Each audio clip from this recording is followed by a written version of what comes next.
अगर कोई हमारे हाथ से हमारी उंगलियां काटने की कोशिश करे या हमारी भुजाओं से हमारी हथेली काटने की कोशिश करे तो किस तरह का कष्ट होगा आपको।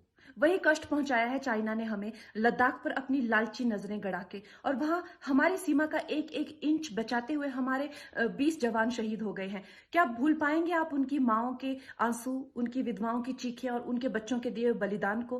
क्या ये सोचना ठीक है कि सेनाओं का जो सरहदों पे जो युद्ध होता है वो सिर्फ सेनाओं का होता है, वो सिर्फ सरकार का होता है? क्या उसमें हमारा कोई योगदान नहीं है? क्या हम भूल गए वो वक्त जब महात्मा गांधी जी ने कहा था अगर अंग्रेजों की रीढ़ तोड़नी है भारत में तो उनके बनाए हुए हर उत्पादन का बहिष्कार करना पड़ेगा?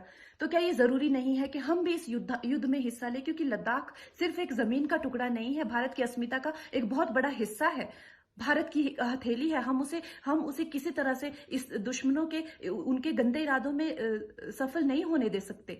तो क्या हम लोगों को इसमें हिस्सा नहीं लेना चाहिए कि जो चाइनीज जितनी भी गुड्स हैं, जितने भी उनके प्रोडक्ट्स हैं, जिन जिन भी कंपनीज में उन्होंने इन्वेस्ट किया हुआ है, उनसे उनको रिटर्न्स आते हैं, रेवेन्यूज आते हैं, ऑर्गेनाइजेशन है, उन सब का बहिष्कार करें, ताकि वो उस संपत्ति से जो यहां से इंडिया से इकट्ठी करके जाते हैं, उस संपत्ति से हथियार खरीद के हमारे सैनिकों के सीने छन्नी करते हैं। तो क्या हम उन इस युद्ध में हम चाइना का साथ दे सकते हैं? आप बताइए। ये क्या हमारा कर्तव्य नहीं है कि हम अपनी सेनाओं का और अपने सरकार का साथ दें? तो हमें प्रतिज्ञा लेते हैं कि हम आत्मनिर्भर बनेंगे और चाइनीज गुड्स को बिल्कुल बॉयकॉट करेंगे और इस युद्ध में हिस्सा लेके भारत को जिताएंगे। जय हिंद।